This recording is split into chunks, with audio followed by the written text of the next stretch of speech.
وقتی دختر فرمانده او را به خانه دعوت کرد، سرباز باید میان وفاداری و وسوسه یکی را انتخاب می کرد. آیا او به فرماندهش خیانت کرد؟ به کانال سایه های خیانت خوش اومدید. ما در اینجا سرگذشت واقعی افراد رو روایت می کنیم. افرادی که مدتها نتونستند اونها رو به زبون بیارند و این کانال به اونها امکان رو میده که تجربیات تلخ زندگی خودشون رو با شما در میون بذارند و ممنون از شما که با شنیدن سرگذشتشون ما رو همراهی میکنید. مهیار هستم. ما 2 برادر بودیم. من برادر بزرگتر بودم. مادرم رو در بچگی سر به دنیا اومدن داداشم از دست داده بودم. خیلی تنها بودم. هیچ وقت نتونستم معنای واقعی مادر رو درک کنم. پدرم آدم سردی بود. زیاد ما رو به تن نمی گرفت و به همون محبت نمی کرد. تو زندگی خیلی کمبود داشتم.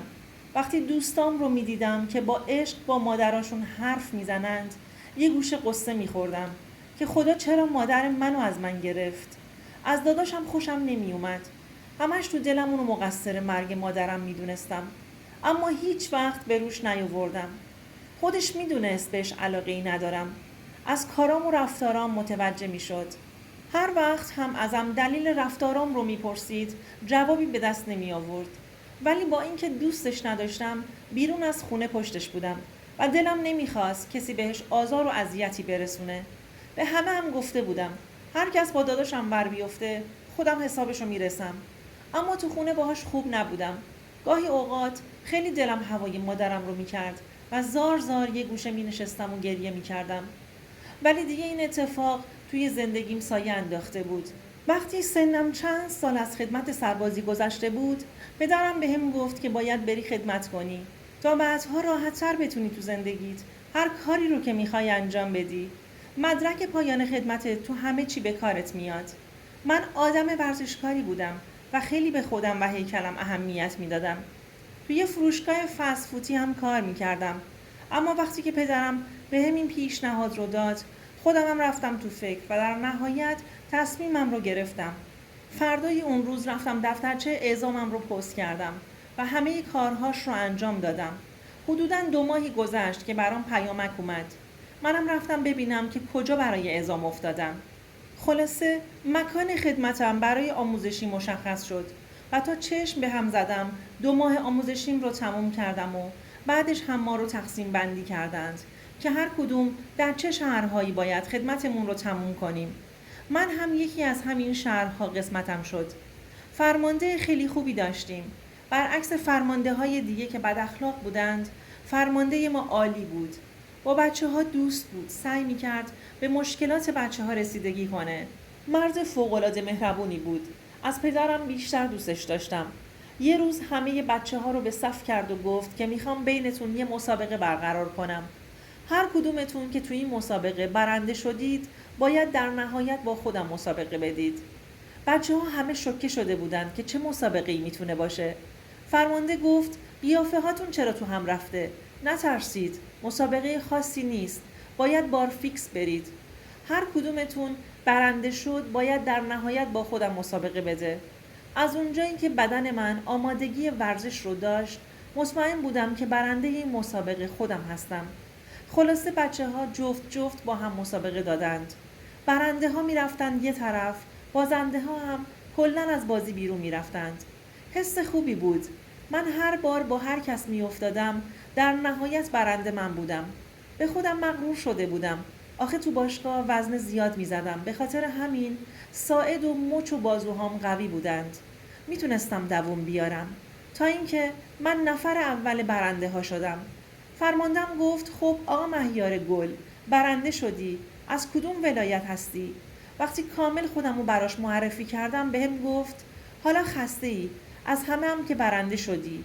برو یه استراحتی بکن بعد بیا تا با هم مسابقه بدیم. مطمئنم که ازم شکست میخوری. از حرفش خندم گرفت. گفت چرا میخندی پسر؟ شک داری؟ خب امتحانش رایگانه. ولی اول باید استراحت کنی تا پر انرژی باشی بعد ببرمت. بازم خندیدم و جواب دادم چشم هرچی شما بگید. رفتم برای استراحت. وقتی بیدار شدم دیدم آمادگی مسابقه رو دارم. رفتم پیش فرمانده و بهش سلام نظامی دادم و گفتم من آماده هستم قربان، میتونیم مسابقه بدیم، ولی از نظر من شما برنده هستی. گفت باشه، این که درسته من برنده هستم، حالا تو مسابقه هم نشونت میدم. دوباره همه بچه ها رو صدا زد که مسابقه‌مون رو ببینند. بچه ها شروع کردند به دست زدن و تشویق کردن. من خیلی راحت انجام میدادم. فرمانده هم همینطور. ولی هر وقت که میگذشت و نگاه هم بهش میافتاد میدیدم صورتش داره قرمز میشه و اما پرقدرت ادامه میداد. یهو یاد پدر خودم افتادم. خودم رو زدم به خستگی و انصراف دادم. نمیخواستم فرماندم بیشتر به خودش سخت بگیره. این شد که بازنده بازی من شدم و بچه ها برای فرمانده دست زدن و سود کشیدند. احساس کردم فرمانده متوجه کارم شده که انصراف دادم. اما اون لحظه برون نیاورد و به بچه ها گفت همه گوش کنید. از این به بعد مهیار میشه ارشد شما. حرفش حرف منه. باید به حرفاش گوش کنید و احترام بذارید وگرنه با من طرف میشید. بچه ها هم به حرفش احترام گذاشتند. وقتی که رفت تو اتاقش منو به حضور خواست. بهم گفت فکر نکن که متوجه نشدم از عمدی انصراف دادی. من این بازی رو قبول نداشتم ولی دیگه جلوی دیگران بهت چیزی نگفتم. اول انکار کردم اما وقتی دیدم دیگه بیشتر نمیتونم بهش دروغ بگم جواب دادم قربان، نمیخواستم شما بیشتر انرژیتون رو از دست بدید و اذیت بشید. بعدشم من هیچ وقت جسارت نمیکردم که بازی رو از شما جلو بزنم. برای شخصیت خودم هم خوب نبود. شما رو جای پدرم میدونم و براتون احترام زیادی قائلم. فرماندم از این حرفم خوشش اومد. از اون روز به بعد با من صمیمیتر شد. میگفت اگر رانندگی بلدی و گواهی نامه داری میتونی راننده شخصی من بشی. از این حرفش خیلی خوشم اومده بود و خودمم قلباً دوست داشتم که کنارش باشم چون خیلی با محبت بود. من محبت پدری رو نداشتم و پدرم به بچه هاش اصلاً کوچکترین حسی نداشت. حتی تو تمام دوران سربازیم یه بارم ازم خبری نگرفته بود. اصلاً براش هیچ کدوممون مهم نبودیم.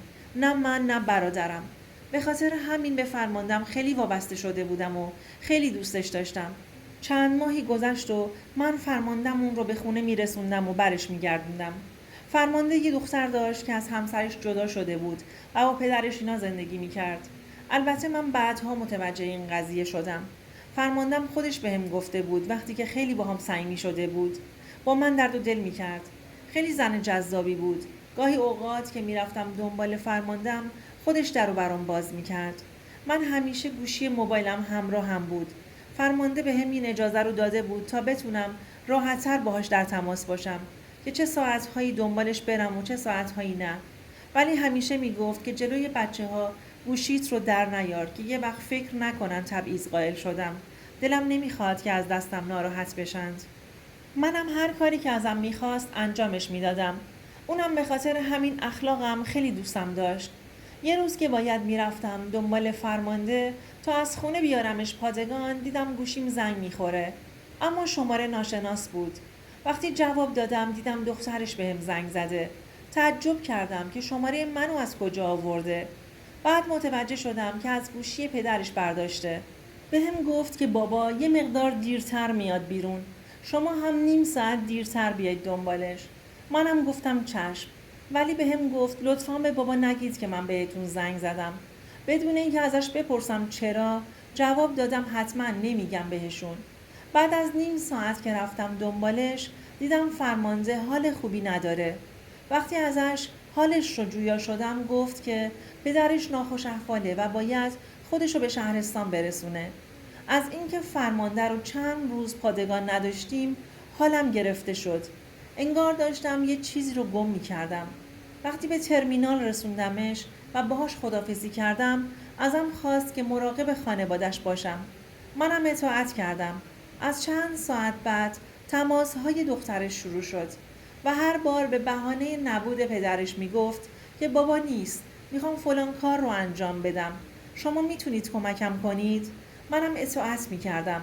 یه 3 روزی گذشت و منم هر کاری که داشتند انجام میدادم.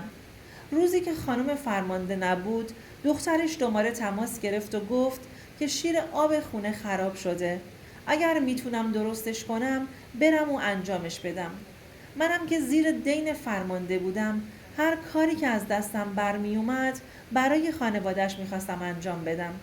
گفتم بهش الان میام و چون فرمانده این اجازه رو بهم داده بود میتونستم هر وقت که خانواده‌اش کار داشتند پادگان رو ترک کنم. خودم و وقتی که رسوندم به خونشون دیدم دخترش تنها هستش. معذب شده بودم. تصمیم گرفتم که سریع شیر آب خونه رو درست کنم. اما چیزی از خرابگی نمیدیدم. هر چقدر هر طرفش رو نگاه کردم چیزی دستگیرم نشد. تا اینکه میخواستم از آشپزخونه بیرون بیام. یهو دخترش رو دیدم که با یه لباس نافرمی که تمام تنش مشخص بود جلوم وایستاده. سرم رو پایین انداختم و گفتم شیر هیچ مشکلی نداره و تا خواستم خداحافظی کنم بازوم رو گرفت و گفت که از خیلی وقت بهم علاقه‌منده و میخواد با هم رابطه داشته باشه. من شوکه شده بودم. هر لحظه چهره پدرش میومد جلوی چشام. چطور ممکن بود؟ من رو امین خودش میدونست. اما حالا دخترش ازم رابطه میخواست. دستش رو پس زدم و گفتم امکان نداره. من چطور میتونم به پدرتون خیانت کنم و با دخترش ارتباط داشته باشم؟ بهم گفت من دلم تو رو میخواد و حتما باید همین الان با من باشی. وگرنه به پدرم میگم که میخواستی بهم دست درازی کنی. چطور ممکن بود تو دام به اون بزرگی افتاده بودم. برای فرماندم خیلی ناراحت بودم که چنین دختری داره. اون بنده خدا این بی‌آبرویی حقش نبود. هر چقدر سعی کردم که بهش دست نزنم نمیشد. آویزونم شده بود. بهش گفتم چرا من؟ چرا به من پیشنهاد میدی؟ گفت من دلم تو رو خواسته. دست خودم نیست. خیلی خوش‌هیکلی. هر چقدر اصرار کرد من عقب می اومدم. اون خودشو به هم میچسبوند و من خودم رو سمت در خروجی میرسوندم. دکمه های لباسم رو یکی یکی باز کرده بود. اما من فقط به فرار از اون خونه فکر میکردم. نمیخواستم به فرماندم خیانت کنم و اون همه محبتش رو زیر پا بذارم. اون به من اعتماد کرده بود که دختر و همسرش رو دستم سپرد. وقتی به نزدیک در رسیدم با دستم هلش دادم و با یه چشم به هم زدن در خونه رو باز کردم و پریدم تو ماشین و از اونجا دور شدم. یه ذره جلوتر خودم رو جمع جور کردم و نفس عمیقی کشیدم. خوشحال بودم که از اون لحظه با سربلندی خارج شده بودم. ولی هر کس جای من بود شاید شیطان وسوسش میکرد و دست به عمل ناشایستی میزد. من خیلی خودم رو کنترل کردم که به فرماندم خیانت نکنم. از اون روز به بعد هر چقدر به گوشیم زنگ زد جوابشو ندادم. فرماندم بعد از چند روز برگشت. وقتی به فرماندم نگاه می کردم یاد کار دخترش می افتادم و ناراحت می شدم. از فردای اون روز ازش خواستم که جلوی خونشون نرم. تنگ بودن کوچه رو بهونه کردم و بازی بچه ها رو. خلاصه سربازیم تموم شد و به خونه برگشتم. الان 2 ساله که از اون ماجرا میگذره ولی خاطرات اون روز برام عذاب‌آوره. امیدوارم بعد از من اگر فرمانده کسی رو به عنوان راننده شخصیش انتخاب کرد دخترش دوباره اون کار رو با کس دیگه‌ای تکرار نکنه. چون هر کسی اعتماد به نفس منو شاید نداشته باشه و به فرمانده‌مون خیانت کنه. دوستان عزیزم، اگر شما هم به این نوع سبک از محتواها علاقه‌مند هستید این ویدیو برای تو هستش. لطفاً برای دیدن ویدیوهای بیشتر ما رو سابسکرایب کنید و ممنون که تا انتهای این ویدیو با ما همراه بودید.